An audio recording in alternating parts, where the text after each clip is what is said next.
Hello बच्चों, स्वागत है आपके अपने एजुकेशनल चैनल यस के द विजन पॉइंट के एक और शानदार वीडियो में। और आज की जो वीडियो होने वाली है वो आपकी होने वाली है पर्यावरण प्रदूषण, यानी कि पर्यावरण प्रदूषण पे आपको क्या करना है, निबंध लिखना है।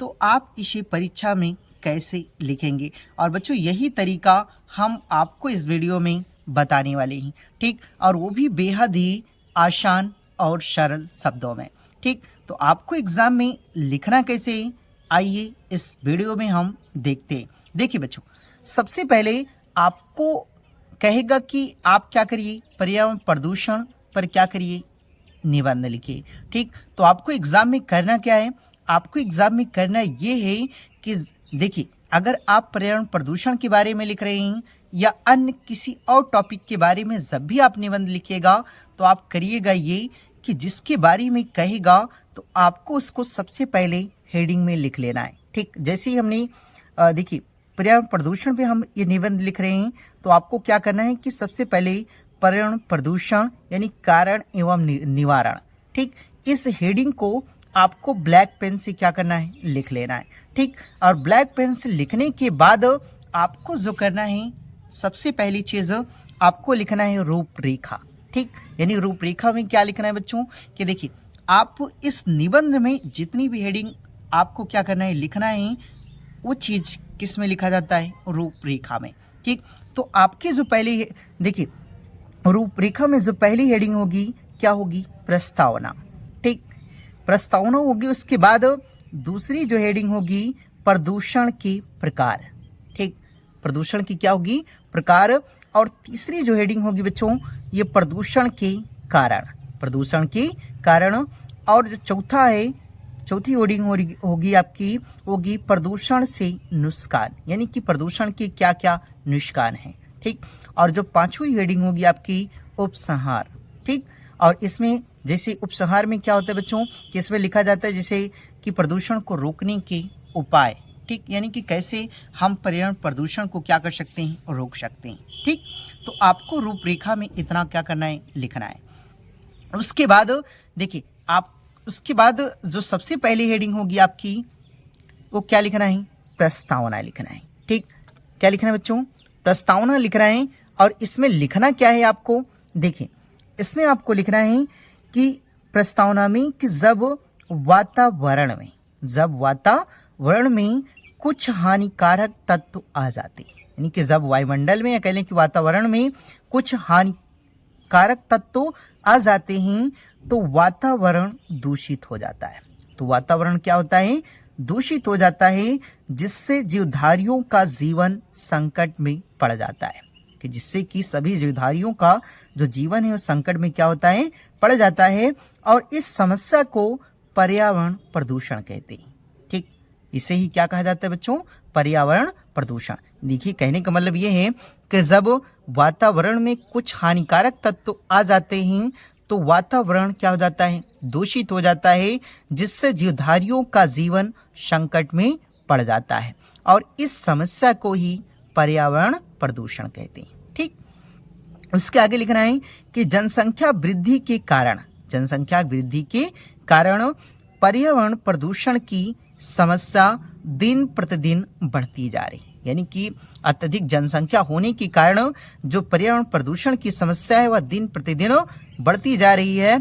औद्योगिक तथा रासायनिक कूड़े कचरे के ढेर से, यानी कि देखिए औद्योगिक तथा रासायनिक कूड़े कचरे के ढेर से पृथ्वी, हवा तथा पानी दूषित हो रहे हैं, ठीक।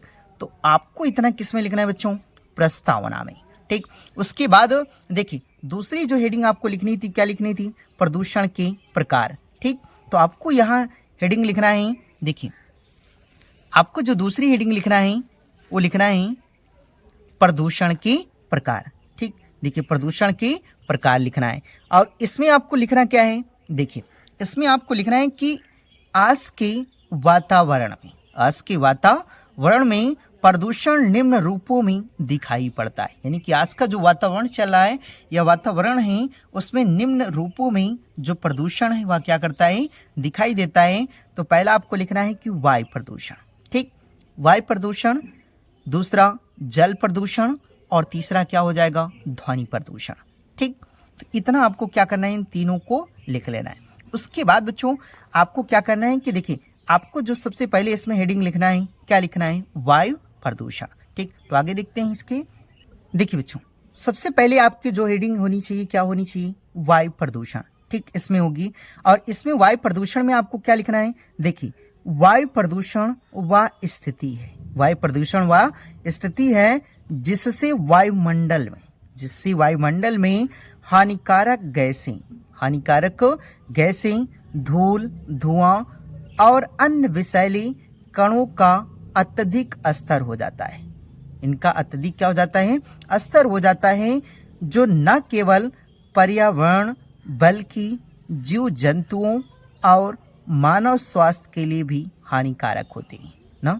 जो केवल किसके लिए, जीव जंतुओं के लिए नहीं बल्कि मानव स्वास्थ्य के लिए भी क्या होते हैं, हानिकारक होते हैं। और यह समस्या तेजी से बढ़ रही है। यह जो यानी कि वायु प्रदूषण की समस्या है वह तेजी से क्या हो रही है, बढ़ रही है। और इसके कारण पृथ्वी का प्राकृतिक संतुलन भी क्या हो रहा है, बिगड़ रहा है। यानी कि पृथ्वी का जो प्राकृतिक संतुलन है वह भी क्या हो रहा है, बिगड़ रहा है। किसके कारण, वायु प्रदूषण के कारण।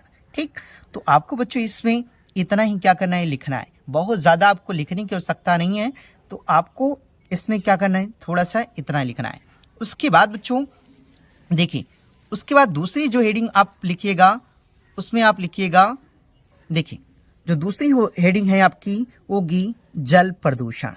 क्या होगी, जल प्रदूषण। और इसमें आपको लिखना क्या है बच्चों, देखिए, इसमें लिखना है कि कारखानों से निकलने वाले गंदे नालों, तालाबों में जानवरों को नहलाने, कपड़ा धोने इत्यादि कारणों के कारण जब जल दूषित हो जाता है तो इसे ही जल प्रदूषण कहते हैं ना। देखिए, कह रहा है कि कारखानों से निकलने वाले गंदे नालों, तालाबों में जानवरों को नहलाने, कपड़ा धोने इत्यादि कारणों के कारण जब जल दूषित हो जाता है तो इसे ही क्या कहा जाता है, जल प्रदूषण कहा जाता है।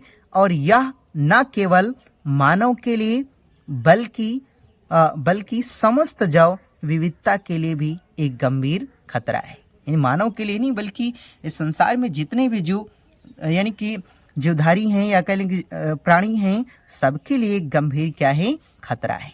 ठीक, तो आपको इसको क्या करना है, किसमें लिखना है, जल प्रदूषण में। ठीक, इसके बाद बच्चों देखिए, जल प्रदूषण के बाद जो आपको तीसरा लिखना है इसमें हेडिंग, वो लिखना है ध्वनि प्रदूषण।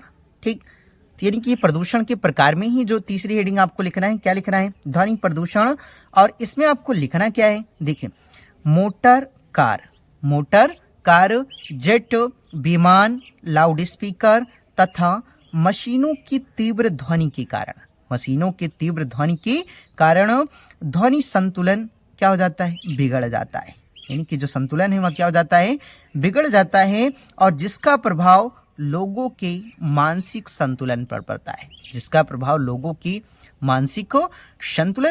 है, जिससे जीवधारियों का जीवन भी खतरे में पड़ जाता है।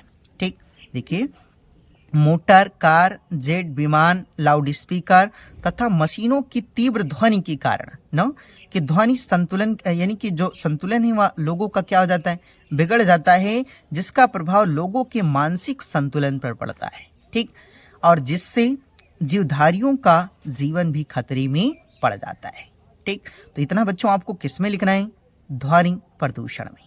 ठीक, इतना लिखने के बाद बच्चों आपको जो अगली हेडिंग लिखना है, क्या लिखना है, देखिए बच्चों, उसके बाद जो अगली हेडिंग आपको लिखना है वो लिखना है प्रदूषण के कारण। यानी कि जो प्रदूषण, ये वायु प्रदूषण या कह लें कि पर्यावरण प्रदूषण जो फैल रहा है वह किस लिए फैल रहा है, इसका कारण क्या है। ठीक, तो आपको लिखना है कि पर्यावरण प्रदूषण के कई कारण हैं, यानी कि इसके फैलने के क्या हैं, कई कारण हैं। देखिए, विज्ञान ने जीवन को सुलभ बनाने के लिए अनेक यंत्रों का निर्माण किया है। यानी कि जीवन को और सरल बनाने के लिए, सुलभ बनाने के लिए, यानी कि विज्ञान ने अनेक यंत्रों का क्या किया है, निर्माण किया है। परंतु वही यंत्रों का उपयोग पर्यावरण को दूषित करने में लगातार किया जा रहा है। ठीक, देखिए, लेकिन उन्हीं यंत्रों का उपयोग पर्यावरण को दूषित करने में लगातार किया जा रहा है। ठीक, औद्योगिक क्षेत्रों से निकला जल और ठोस अपशिष्ट जल स्रोतों और मिट्टी को दूषित करता है। ये मिट्टी को क्या करता है? दूषित करता है। और जनसंख्या के बढ़ने से संसाधनों की मांग में वृद्धि होती है। जनसंख्या के बढ़ने से संसाधनों की मांग में क्या होती है? वृद्धि होती है, और जिससे यह प्रदूषण क्या होता है? बढ़ता है ना, जिससे यह प्रदूषण बढ़ता है। ठीक, तो इतना आपको बच्चों किस में लिखना है? प्रदूषण के कारण में। ठीक, उसके बाद आपको जो अगली हेडिंग लिखना है, देखिए, आपको जो अगली हेडिंग लिखना है वो लिखना है प्रदूषण के नुकसान। यानी कि प्रदूषण से क्या क्या नुकसान है, इसके बारे में आपको क्या करना है? लिखना है। ठीक, इसमें आपको लिखना है कि प्रदूषण के नुकसान, इस यानी कि प्रदूषण से नुकसान क्या है। तो आपको लिखना है कि प्रदूषण हमारे जीवन को निम्न तरीके से प्रभावित करता है। यानी कि हमारे जीवन को निम्न तरीके से बच्चों ये प्रभावित रहेगा, यानी प्रभावित करता है। और उसके बाद वायु प्रदूषण की वजह से लोगों को सांस संबंधी बीमारी हो जाती है। यानी कि कहने का मतलब है कि जो हम सांस लेते हैं वो स्वच्छ नहीं होती है, जिसके कारण लोगों को या हमें मतलब कई बीमारियां, यानी सांस संबंधी कई क्या हो जाती हैं? बीमारियां हो जाती हैं। और ध्वनि प्रदूषण से लोगों का मानसिक या लोग मानसिक तौर पर कमज़ोर हो जाते हैं। ध्वनि प्रदूषण से लोग मानसिक तौर पर कमज़ोर हो जाते हैं। जैसे अगर लाउड स्पीकर तेज़ी से बज रहा है या डीजे बज रहा है, तो उससे क्या होता है ना बच्चों कि जो लोग हैं उनके मानसिक पर बहुत यदि क्या पड़ता है? जोर पड़ता है, जिसके कारण वह मानसिक रूप से क्या हो जाते हैं? कमज़ोर हो जाते हैं।